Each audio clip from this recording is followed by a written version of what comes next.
my family, my grandparents came over from Europe, um, basically from German. They were German migrant farmers, came over, actually came in through Canada and came down into California eventually and followed, they were just basically following the work, the farming work. And with that landed in a small town called Lodi, very much a farming community, and saved up over the years, saved up enough money to be able to buy their own small property, which they kept basically as a family farm, just supporting themselves.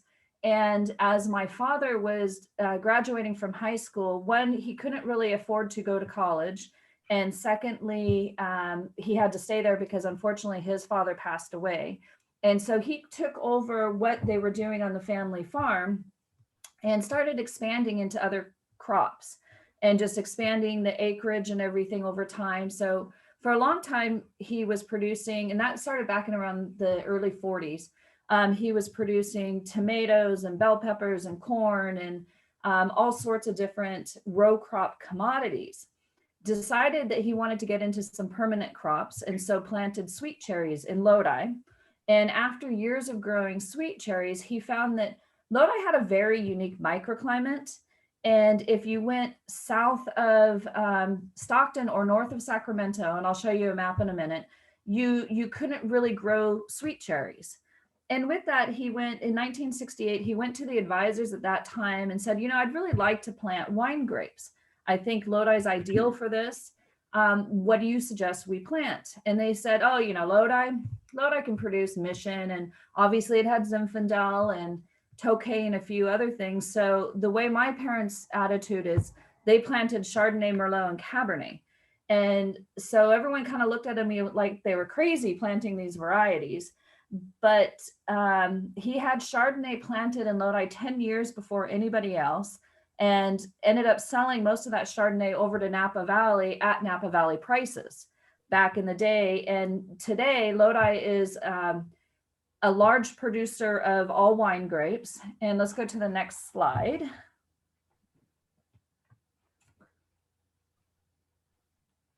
So taking a little step back, I know you all know California, and probably quite a few of you have been to California. But what I wanted to show you was where we are. Lodi is, as Paula said, it's 68 some odd miles from San Francisco. And what you have in the Lodi appellation that's so unique, and the smaller map you can see here shows you Lodi has a Mediterranean climate. And so we get summer days are quite warm, but the evenings, so, our summer days are 90 plus degrees. Sorry, it's in Fahrenheit. But in the evenings, it drops down into the 50s and 60s. So with that, it allows the fruit to really ripen, and then also allows for that acidity. So creates a really well-balanced grape. So most of our vineyards are actually based in Lodi. And we do have the Ironstone Winery sits in a town called Murphy's in the Sierra Foothills. So it's just up a little bit higher, about another hour east, kind of between Lake Tahoe and Yosemite is the best way to explain the location. And we do have vineyards there as well. So next slide, please. Lodi has about 100,000 acres of vineyards. So it's a large appellation. There's 7 sub-AVAs in Lodi. Used to be that years and years ago, Lodi was producing grapes for the big growers or the big wineries. Today, you've got, I think around 80 some odd wineries based in Lodi, 750 growers. And for us, we produce in 6 of the 7 sub-AVAs. So the only one we don't produce any grapes in is the Cosumnes River. But we have a lot up in Slough House, Alta Mesa, Borden Ranch, Jayhant. We do some great Pinot Noir out of Jayhant, which you wouldn't expect Lodi to have Pinot Noir, but it does. McCollum River tends to have a lot of our Zinfandel. And then the Clements Hills appellation AVA is, we have a lot of beautiful Cabernet, and it's kind of moving back up into the foothills there. But Lodi produces, over 100 different varieties. And it was interesting. I was going through those the other day, and a lot of these you've never heard of, but for some reason, you know, there's growers out there that like to plant a little bit of this and a little bit of that. So it's not just Chardonnay, Merlot, and Cabernet, but obviously it's Zinfandel and Cabernet Franc and Symphony and all sorts of other varietals as well. Next. So as I mentioned, we also grow in the Sierra Foothills appellation. So Lodi is fairly flat, I would say, with some slight rolling hills. As you move east up into the Sierra Foothills, that if you kept going up into the Sierra Nevada mountain range, the Sierra Foothills are, you know, 2,600 feet above sea level. And you can see it's kind of unique because there are pines growing up in that area. The Sierra Foothills is also warm days, cool evenings, but what's unique about it is the soils, and very kind of poor soils. You can see the one slide shows a lot of like the schist and the layers, the sediment. There's a lot of minerals throughout the soils, a lot of iron, calcium. You'll find in our wine caves, you see the iron and calcium kind of seep through. So you see it kind of stained white or red. The soils are very red, quite rocky. And so it makes the vines really struggle. So it brings in a whole different type of terroir for what we are doing. And primarily our reserve wines come from the Sierra Foothills vineyards, with the exception of our Zinfandels. Next. And we have about 100 acres planted in Murphys and Calaveras County. I thought this was kind of unique. It just shows the 4 seasons in the foothills, where you get your spring and obviously rainbows and the start of some growth in the vineyards, to summers, as I mentioned, quite warm and dry, and but with those cooling effects. Obviously fall with harvest, and the crew out there busily hand picking everything to get the grapes in on time for Steve. And then in the winter, we do see some snow through our vineyards and everything. And this year we saw a little bit as well. Next. One thing that's really important for us, and it's interesting, the history here, is the sustainable viticulture programs that we do. My father was actually instrumental in starting what was called the Integrated Pest Management Program, probably 35 plus years ago. And he was very involved with California's Food and Agriculture Department, and talked to a lot of other growers, both in California and throughout the US, of everything from cherries to citrus to all different commodities. And what he did is he brought back to the growers, the wine grape growers in Lodi, this program that they had been using, I think primarily in citrus, that was called Integrated Pest Management. And he brought it back as a way of wanting to advance and be innovative in what we were doing in our vineyards, and for the vitality and the longevity of them.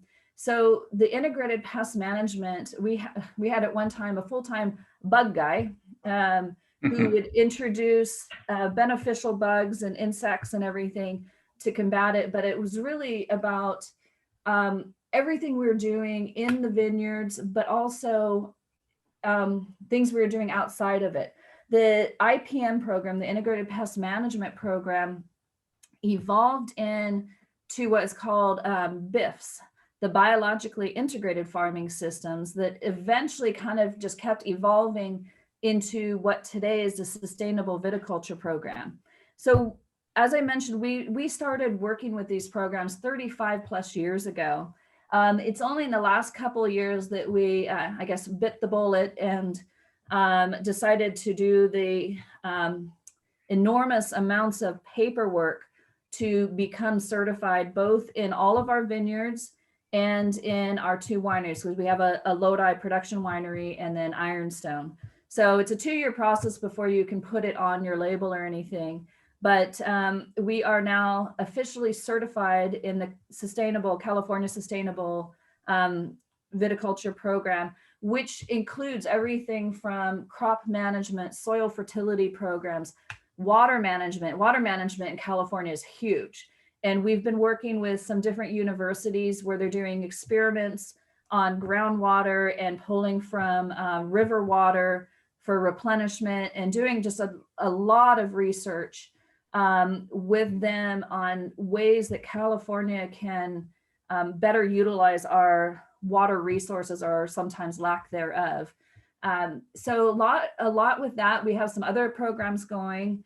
We have, owl boxes and wood duck boxes and everything around throughout the vineyards to encourage, natural use of, I guess, getting rid of insects and everything. There's a lot of waterfowl, there's lakes throughout, just trying to encourage everything that we're doing. And the sustainability program is important because it focuses directly in our vineyards, but what it also does is it takes into account what our neighbors are doing upstream, downstream, across the way. It takes into account what our wineries are doing for environmental, but for air quality resources. Our employees, of course, are vital to what we're doing. So it really encompasses so much of, I guess, the initiative to, have our vineyards and everything be sustainable and pass it on to future generations. Next. So Ironstone Winery itself is a very unique winery to visit, and it's a great place to come for the weekend or the day or however long. I mean, outside of the Ironstone Winery itself, the town of Murphy's is a super quaint little gold rush town, and just a lot of fun in that whole area. In this photo, you can see in that top left-hand corner is a big piece of gold. It's a gold leaf crystalline specimen. It actually it comes in at 44 pounds. So it is at 18, 19 kilos. And it was found about 15 miles from the property on a vein that runs through the property and sits at the winery full time. To give everyone an idea of how tall it is or what it looks like, it stands about 2.5 wine bottles tall and about 4 or 5 wide. So I like to reference in what we all understand. So it's a very, very unique piece. Like I said, it's 44 pounds. The largest one prior to this was 13 pounds. So it had some ownership. The mine had some ownership by the French government. My parents caught wind that this piece was going to potentially go back to France, caught wind of that and said, hold on, this is part of our history, our area. It has to stay here. So they acquired it, and now it sits in a vault at the winery. We do a lot of events, public and private events, obviously not so much this last year, but we are super optimistic that we're going to be doing some things this summer. We do silent movies. We have a theater pipe organ. And so we do the old black and white movies and show them and have them playing on the organ and everything. Really, really cool. We do a big fireworks show, 4th of July. The cars are something that's my mother's pet project. It's called the Concours d'Elegance, and it's every September. And it is an antique car show. Has cars, boats, motorcycles, everything, all antique. And it's actually a youth agricultural fundraiser. So to date, she has been able to raise over $1 million that all goes back to our local youth agriculture organizations. So 4-H and FFA and those type of organizations, because again, going back to sustainability, I mean, we want our youth to be raised in agriculture and understand agriculture so that one day they're running those vineyards and farms and everything. We do a lot of weddings at the winery as well. Gorgeous place. A little bit smaller weddings this year, but that's just how it is. Next. The one thing that we are so hoping to get back to this year is our concerts. The Ironstone Amphitheater. Now, my parents have a love of music, and I think when they built the amphitheater, they honestly probably wanted like the Russian National Orchestra or the symphony of some sort. But today we've grown that. Our concerts can hold anywhere from 3,000 to 7,500 people. And it's a cross section of genres, everything from country to rock to old school to you name it. I mean, in this picture, obviously, we have all sorts of different artists that perform, and they are a blast. And normally they happen through the summer. We didn't hold any last year, of course, but this year we'll find out in the next few days if we will be holding concerts, and, you know, fingers crossed, because I think everybody's ready to get back to having some fun and being outdoors and enjoying themselves. So next. If you come to Ironstone to visit, the gardens throughout and year round are absolutely amazing. I mean, we've got just a fantastic crew that keeps them all just in tip-top shape. And I wish they'd come to my house and do some of that, but not that lucky. But you see the big hedge, there's actually a lake behind that. The daffodils are very important to us. And the reason is my parents have a love of flowers as well. Music, flowers. They obviously like to enjoy themselves. The daffodils, initially, we planted about 20 tons of daffodil bulbs all through the winery. So coming to the winery and through it, it's solid daffodils in the spring. And, you know, daffodils symbolize that, winter is hopefully officially over. Spring is in the air. It's fresh. It's vibrant. All of that. So on our obsession label, there has always been daffodils, because it's very similar to the wine itself, and that freshness and aromatics and vibrancy. And so, you know, you come in the spring, it's gorgeous. You come in the summer, you've got different flowers blooming. There's about 14 and a half, I guess, acres of property that are all landscaped. And like I mentioned, there's some lakes, so you could come and picnic at the winery and spend your day and tour around. There's a old mining equipment area, which is pretty interesting to see as well. And we also have a by the gold piece that I was talking about, there's a museum and jewelry shop. The museum is generally containing mining artifacts. That being said, there are a few other things in there that my father has taken up in rock collecting. And so we've got some meteorites there and some other types of items that I'm not sure where he's found them, but he loves it. And it's always interesting walking through, because as Steve can attest, there's always something new. Always. Yeah, so it's a lot of fun. That being said, I should mention, you know, my parents are still involved, not so much on the day-to-day. My father is, 90, he'll be 91 this summer. And my mother will be 29, of course, maybe plus another, 30 some odd years, 40, no more, 40 years, give or take. So they are involved. I have 3 brothers, all involved in different aspects of the business. If you come walking through the winery, you can meet cousins or the vineyards and all around. So we're, truly, truly a family organization. Next. and our winemaking team.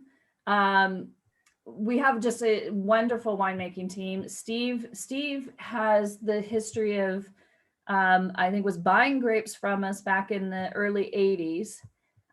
Somehow convinced my parents that he would put up some wine for them. And that grew the next year. That was under the John Kautz label. That grew the next year and then grew the year after. And when my parents decided, we like this, we really kind of like this side of the business. We want to do that. We want to create our own brand and build our own winery. Steve came on with us full time in 1989, 88, 89? 80, well, at the end of 88 and Yep. full-time 89. Yep. So he helped in the construction of the wine side of it, and everything pertaining to the winery. So he's been with us since. And then some of our other winery or winemakers, Lisa has kind of been Steve's protege recently over the last couple of years and really doing a lot, but just a really, really great team overall. So we're very fortunate. Yeah, it's a solid team of really great winemakers and really great people too. So I have a lot of fun working with them. That helps. Yes. Oh yeah. It can't be all work. It has to be fun in there too, right? There's got to be some fun. I think what you haven't really spoken about is this picture is taken at our Lodi facility. We have the winery in Murphy's where I'm headquartered, but also the winery in Lodi that's just across the street from the family house. And it's been there since Prohibition. And in 1997, John and Gail were able to secure it and get it to make it our production winery. It's Bear Creek Winery. And that's where these people all work at. And I work down there 2 days a week, working on blends, working on Ironstone blends and other projects that we're involved in. We sell wine throughout the United States as well as internationally. And we make it, we blend it, and then we ship it somewhere. Yes, and it's definitely. Just the staff that helps get that done. Yeah, no, definitely. I didn't mention that we actually export to about 50 countries worldwide, and have multiple brands. I think a lot of you know our Leaping Horse brand and maybe our Drifting brand, that's all sold actually, partly created. Drifting was partly created for Canada initially. Mm-hmm. So we have different brands in the market, and Canada itself, Ontario, has a special place in my heart. My daughter was actually born there and lived there for a while. And besides the climate, everything else was wonderful. Was not being born and raised in California, was not a fan of the hot, humid summer days and the winters.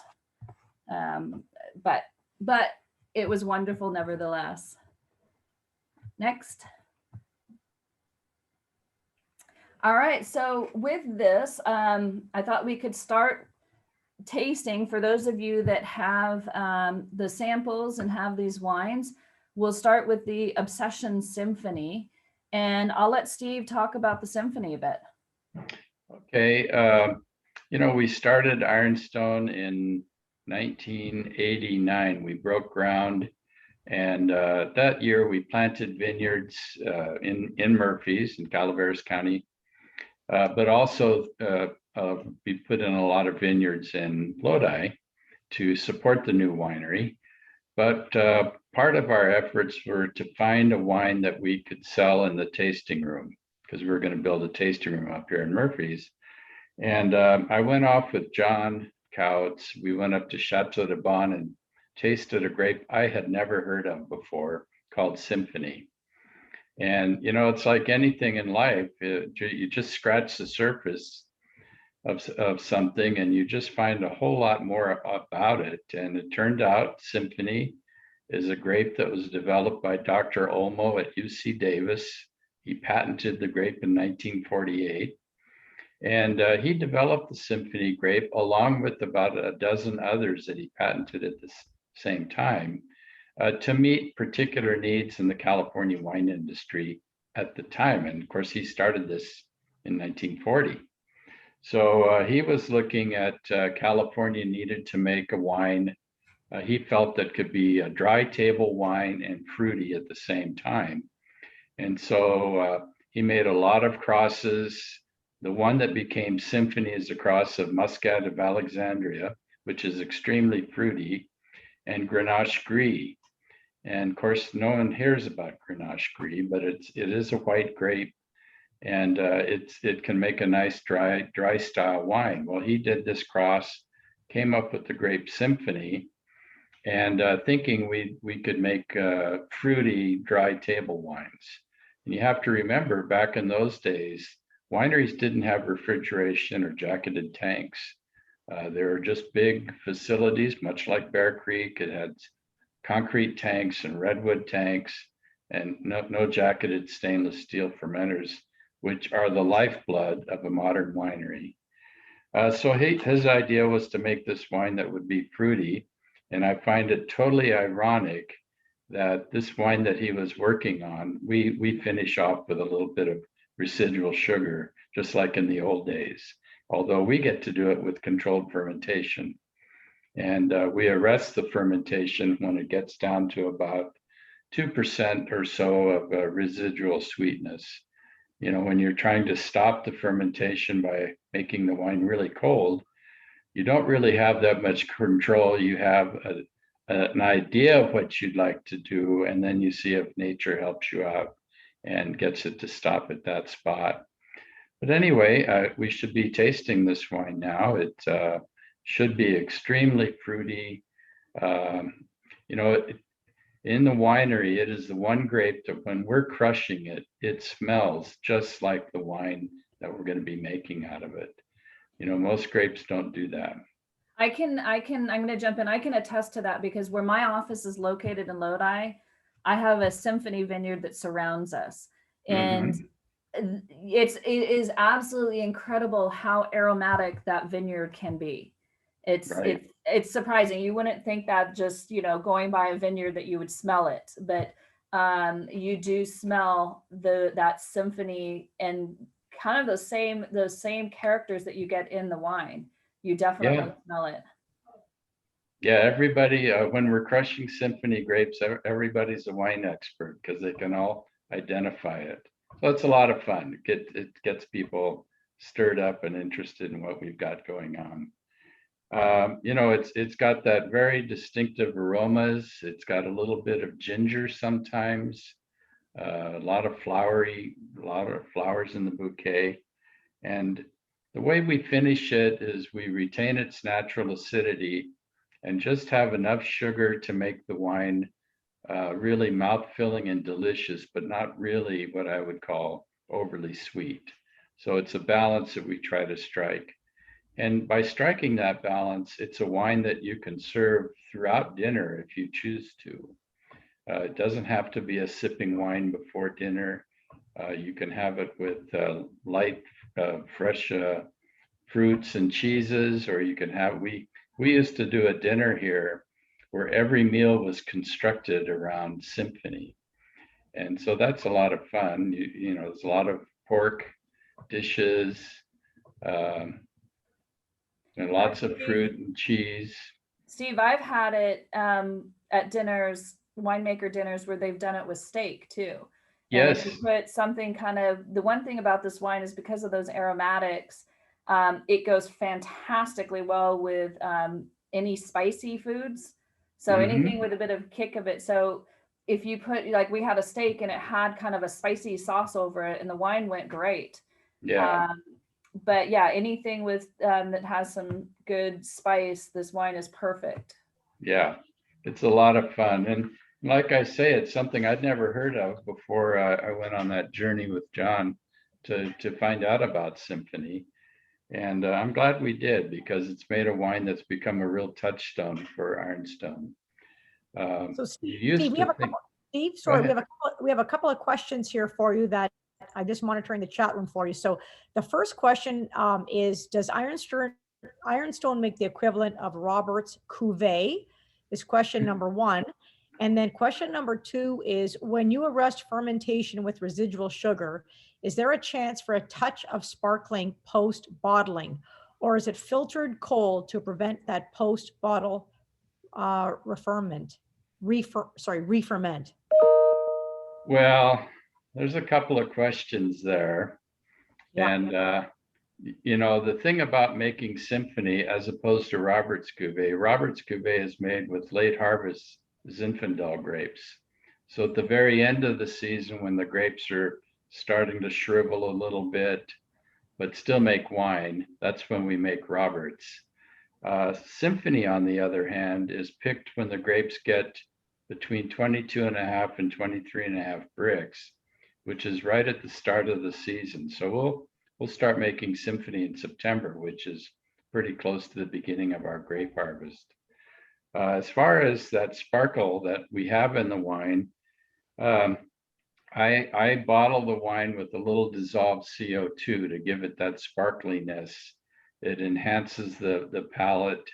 It makes it a little fresher tasting, but it is sterile filtered, so it's not ever going to re-ferment in the bottle. And but I like to have that little bit of sparkliness that you would get in a fermentation. So that's why we capture that and make sure that gets bottled too. Thanks, Steve. You bet. Anything else? Let's go to the second wine, which there we go. Ironstone Cabernet Sauvignon. You And know, for those this of is you a- that have it, it's the, sorry, Steve, for those of you Go that have ahead. it, the 2018 vintage. This is a remarkable wine. I know when I first met John, that was back in 1982. I was working at Steveno Winery here in Murphy's. And Lodi had a reputation of not being able to do much with red wines. And so we made wine for John at Steveno. We made Cabernet Sauvignon. And we discovered the joys of blending. And so we had Cabernet, and in that particular vintage, we blended it with Cabernet Franc. But what I found in working on the Cabernet in Lodi is that when you blend in the other Bordeaux varietals, and of course this blend is all Bordeaux varietals, it enhances the varietal intensity of the main variety. So in the Cabernet, we blend in Merlot and Petit Verdot, and we make it even a stronger flavor of Cabernet Sauvignon grapes in the wine. And so that was really an interesting discovery to make. And that we did because we were concerned that, Lodi didn't have a good red wine reputation other than Zinfandel, which Zinfandel drinkers and Cabernet drinkers really don't share each other's beverages too much. So that was what we were working on, is trying to develop our Cabernet, because for us, the chief number one red wine throughout the world is Cabernet Sauvignon. And so that's what we were wanting to work on. We wanted to make sure we could take our Lodi Cabernet anywhere in the world and it would be appreciated. So this particular blend is a blend of Cabernet Sauvignon, Merlot, and Petit Verdot. We grow all of these varieties in our own vineyards. And this wine is made in Lodi at the Bear Creek Winery. And we saw that picture of the staff that's at Bear Creek. And these grapes get harvested at that time of year. They get harvested in the morning. Whereas normally when we're making white wines, we harvest at night, but we want to have the grapes come into the winery with some warmth to help ferment. So we wait till morning time, then start picking, bring the grapes in usually around 2-3 in the afternoon. So when we crush them and they go into fermenter, we're not having to warm them up, which would be just that's a huge job trying to warm cold grapes up. So the idea is to get a good, strong, warm fermentation going. Of course, it's temperature controlled. And it's interesting, in today's modern winemaking, we put a little bit of oak in the fermenter to ferment on a little bit of oak. It's called dust or rice or something like that. But the idea is to help preserve color. The grapes work all season long to develop color, our red grapes, that is. And everything we do as winemakers is a challenge to try and retain color, retain flavor. But the color is the number one thing, because people really appreciate when you have a really nice color, a deep color in your red wines. And so that's what we do, is we ferment on a little bit of oak. The wines get fermented. We do either punch, or not punch downs, we're too big for that, but we do pump overs in static tanks, or we have a dozen rotary fermenters, which are like doing a punch down, because several times a day the tanks rotate on their sides, and they've got blades on the inside, so that when they're rotating, they stir the cap into the fermenting juice very gently. I liken it to when I'm punching down by hand, and you've got, you're punching the cap and you're mixing everything up really nicely in a small fermenter. Well, in a rotary, you can do things, you can do the same action, but you're doing it at about 100 tons at a time's worth, which is pretty good. These wines ferment out, they get pressed, and after a bit, they get aged on oak. And you can see on this description, we age this wine for about 4 months on new French oak. And then we blend the wines and then start our bottling program in the summer or fall after the previous harvest. This comes from, well, two vineyard areas, the Mokelumne River, which is known for producing wines with floral characteristics, beautiful red wines with a light bit of floralness to them, and our Slough House, a sub-AVA of Lodi, which is it's going more up into the mountains, the foothills, and the soils turn and they start becoming more red looking than the normal alluvial deposits that we see in Lodi vineyards. Any comments? As I say, so flavor profile wise, you're getting a lot of dark cherries and a little bit of that toasted oak, as well as some black currant, some raspberry. It's just, I find that this is just a really nice, it's fruit forward, but it's got that oak to balance it and has a nice finish with it. And obviously, pairs with, you name it, any sort of barbecue or steaks or wild game, or obviously different cheeses. Of course, you always got to throw in a little chocolate dessert in there somewhere. Oh, absolutely. So it's just a very versatile wine, and it does very well up in Canada. So thank you for your support. Any questions there, or shall we move to the next wine? Yeah, we can move to the next wine. Sounds Okay. good. Correct. I did have a couple of questions as a sidebar. Some people wanted to know if they're vegan or vegan friendly, the wines. The Symphony with the newest vintage, I believe, is vegetarian or vegan. I have a cheat sheet for all of those, so I apologize that not catching it right off the top of my head. Let me come back to you because I will answer that. I have to just look on my sheet for it. It's Thanks, Joan. Let me answer it this way, is when you're making wine and you run into problems from time to time in fermenters, there's some products that we've traditionally used. And quite often they were milk-based products, or sometimes they'd be a gelatin type product. And if you use those products, then you practically automatically cannot call the wine suitable for vegetarians or vegans. And so we were at Bear Creek, we were challenged to see what we could do to make these wines vegetarian or suitable for vegans. And so that's what we've been working on as a goal. And I know in previous vintages, we always had to study really hard to see if it made it or didn't.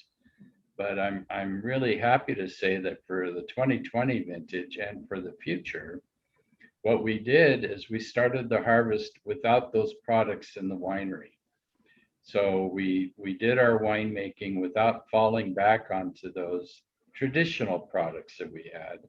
And we worked towards making wines that were, suitable for vegetarians or vegan, for, people who preferred vegan style wines. And so, and I think we've done a really nice job making really, really good wines and also making them for a wider audience like we've been trying to do. So on these particular wines, it can be hit or miss. Surprisingly, the red wines are more often vegan or vegetarian friendly, and the white wines have traditionally not been. But we're changing all that, and I'm, like I said, I'm really happy to say that for 2020 vintage, we've done a really nice job and made them suitable for vegetarians and vegan people. Yeah, the Obsession Symphony, the 2020 vintage will be vegan. So going forward, we've just bottled that, but we haven't released it yet. The Cabernet Sauvignon, the 18 that you just had, is vegetarian. And the Petits Raw that we're having next, the 18 vintage is vegetarian, whereas the 19 will be vegan. And same with the Zinfandel going forward, as the 18 is vegetarian and the 19 will be vegan. So yeah, that's something we've been working on as a winery, trying to make the wines more acceptable to a wider audience of folks. So Petits Raw? Hey, Petits Raw. Petits Raw has traditionally been a blending grape. I know you've got it in your glass right now. Petits Raw always has such wonderful color. I mean, it's just, practically black looking. It's so dark purple. And it's been used traditionally for blending. I'm really happy to see that the consumers are starting to look at Petits Raw today as a regular variety. Its origins are in the Rhone region of France. And, it's been kind of under the radar for so long. And we started growing Petits Raw as a blender. And then a while back, we put some up as a varietal. And what is really nice about it is it's got that color, it's got some tannins, but it's also got the fruit forward characteristic that is a feature of Lodi grown grapes. And so it's got, quite often it's just got this really deep berry character, sometimes like baked pie, berry pie, really phenomenal. But at the same time, it's kind of elegant tasting. So it's got a really nice finish. So it's really a fun wine to make. And it's a really nice thing to show off to people because it is something different than Cabernet and Chardonnay. But at the same time, it's a really nice wine. This particular Petite is a blend with Zinfandel. And, you'll see, I don't know if we're doing Zinfandel today, but it's a blend of Petits Raw. And it seems like there's something really simpatico about those two varieties blending together. It just really makes a nice addition. The Zinfandel and the Petits Raw helps enhance that fruit forwardness. Oh yeah, Zin's next. Cheating. So Steve, there's one other question here. It says, why do you blend the Petits Raw with Zinfandel as opposed to something else that would not leave the wine with residual sugar? Well, it doesn't leave the Zinfandel doesn't, all Zinfandels aren't sweet. And what we're trying to do is just enhance the fruit characteristic. And sometimes the Petits Raw can be so concentrated, it's hard to discern flavor easily. And so we put in a tiny amount of Zinfandel to kind of open up the palate and make it more easily appreciated, rather than just have it be all tight and concentrated. So it's just a way of opening up and making the wine, more readily, more easy to appreciate and consume. Okay, thank you, Steve. It adds another dimension to it. Well, now the Petits Raw comes from our Slough House area, and that's a very interesting area. It's as far from downtown Lodi as you can get, and it's right along the border with the foothills. And that's where the soil changes. And we've got one vineyard that has got, it's like a mountain of river rock. They're all rounded river rock, 3, 4, 5 inches in diameter. And one particular spot on the vineyard, they can't even drive a tractor through with implements because it's just so rocky. And that particular site is the first Petits Raw that we harvest each year, because it doesn't carry much water, and the grapes that, they're healthy and they're doing well. But when summer hits and the fall hits, they're ready to come off as soon as possible, because there's just not a lot of water, because the soil is all rocks. And then literally it is a rock pile. Well, that's the beauty of the Petits Raw. Are we ready for the next one? Yeah, that vineyard actually was an old rock quarry. That's right. They had it, so hence the rocks and everything. But yeah, that Petits Raw, I love working with this wine because you do get so many just incredible flavors, all those warm berry pies, that richness, a little bit with the Zinfandel, you add in a little bit of that spice, so you get a little kick there, obviously the nice soft vanilla. But a wine, again, that, it's not a big tannic wine in any nature. It's full and structured, but it just pairs so well with so many different cuisines, and, anything from beef to, well, you name it. I mean, Petits Raw is just so incredible.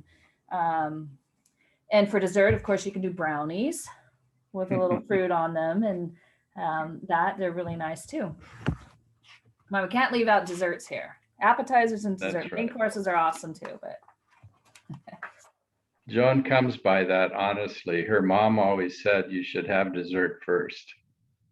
And I kind of agree with her. All right, so how about some Old Vine Zinfandel? All right, so next is our Old Vine Zinfandel. And Zinfandel and Lodi, they're made for each other. That's a traditional grape from Lodi, the Zinfandel and Tokay grapes, which are a table grape. But the Zinfandels, the traditional part of Lodi had Zinfandel that was trained, it's called head training, where they're pruned like little bushes or little trees. And they're typically dry farmed, and invariably they came from the McCullamy River sub-ABA. Back in the days, we just called it all Lodi. But now we understand that where the McCullamy River meanders through Lodi on its way to the Delta, it's going through some tremendous, beautiful alluvial deposits, real sandy soils. And sandy soils tend to promote that more floral characteristic. And of course, this Zinfandel is all from the McCullamy River area. And so the other thing is they tend to be a little bit lighter in this region, and you can see we blend in a little bit of Petits Raw to put a little bit of tannin into the Zinfandel, a little pepper, and also helps the color. I mean, that's the beautiful thing. People like their red wines to have beautiful color, and Petits Raw and Zinfandel seem to to make that match pretty darn nicely. So there's a question here about Zinfandel tends to ripen unevenly, and how do we make the selection and everything. One thing that Steve hasn't mentioned in there, which, you know, Lodi is the self-proclaimed Zinfandel capital of the world. So there are a lot of old vines here, and we make an assortment of Zinfandels, all Lodi appellation. And this Zinfandel comes from a few different vineyards in Lodi, McCollum River, that are aged between 40 and 60 years old. So older vines and everything, all head trained, like Steve said. If you go up into our reserve zins, the next range goes between 60 and 80-year-old vines. That's our reserve old vine. And then we have one vineyard that was planted, that we buy actually, planted in 1909. And we're on 109-year-old vines, or in the bottle, and that's the Roos Vineyard. And one of the things about the whole McCollum River area and Lodi is that when you had all the phylloxera breakouts and everything in California, is the soils are so sandy that phylloxera, I guess, cannot live in that type of soil. So these vineyards all survived. They survived phylloxera, they survived prohibition, all sorts of things to just continue to strive. So when Steve could probably speak better about the vineyards that he selects for this wine and for our other wines, but we have, you know, a lot of options here in Lodi, which is wonderful. And we've got we grow some of our own Zinfandel, but we also have other growers that we've been working with for years, or a longtime family friends. You know, Lodi is a funny place because, in a good way, funny, because we all know each other in essence, and the grape growing side of things, and we're all family friends, and it is a community that is working hard to work together to build the whole region. And so it's a really great area to be in. And Zinfandel is really that grape that has pushed Lodi forward and has allowed us to show all of the other types of varieties that we can produce. So I don't know, Steve, if you want to add anything to the selection process. I think as far as, you know, the Zinfandel grape is legendary for having ripe, medium, and unripe grapes on the same cluster. And what you have to think of in terms of those ripeness levels is different flavor profiles. And so the really ripe grapes tend to have the darker berries. The really light grapes tend to have more raspberry character. And so when we're picking those vineyards, my duty, or my job at that time of year, is to be at them pretty frequently to find out when the vineyard has got that balance of flavors that I'm looking for. You know, I want to capture the grapes. Typically we're picking them around 25.5 or so.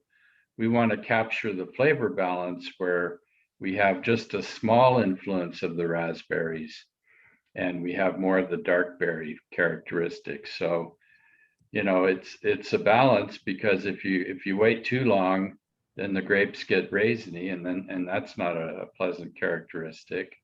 But so we're just trying to capture that balance of fruits. So we have a little bit of the dark fruit and just a hint of that raspberry, which I mean, if you pick the grapes less and less ripe, then that raspberry can be quite dominant. And so that's how we do it. And every vineyard is a little bit different. And that's why that time of year is a real hands-on period to make sure you get the grapes picked at the right moment. One thing too that we've been really focused on with our Zinfandels is, you know, Zinfandels, like any other variety, there's a cross section of styles. And for a while you were seeing a lot of those big, heavy, high alcohol styles of Zinfandels. I kind of say the big, bold, in your face style. Whereas our Zinfandel, Steve has really, you know, selected the grapes and made the winemaking process so that our wines tend to have a little bit more finesse. The alcohols are in balance, which, you know, for us, it means that you can have a second and third glass and enjoy it with a meal and everything. And I think that's something that's, I think, really important to what we're doing and the style of Zinfandels that we're creating. Right. Well, like I say, we're trying to make wines that sell throughout the United States as well as in the international markets. And so we're trying to make wines that appeal to a broad cross-section of people.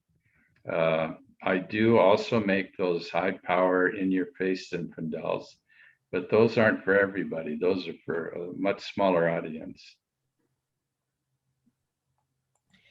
So Joan and Steve, we are about to wrap up. Is there anything else you want to share with us before I can't believe how fast this has gone. It's an hour already. It's unbelievable. But anything else, guys? Any famous last words from Ironstone Vineyards? I want to share the winery with you. I want everybody to come visit. That's what I want to share. I could give words of motivation or whatever, but I want to share the winery. And if nothing else, I want to be able to come there and share the wines with everybody and get out and see old friends and meet new friends and everything. So, I mean, that's what we would love to be able to do. And I just, I would say, thank you to everybody for taking time out of your day today. I know we're all hit with a lot of Zoom calls and virtual tastings and virtual events of this and that and everything. But really, thank you for being a part of this. It means a lot to us. And, Lifford and International and everybody up there are an extension of our family. And everybody that we know is just, it does mean a lot. So thank you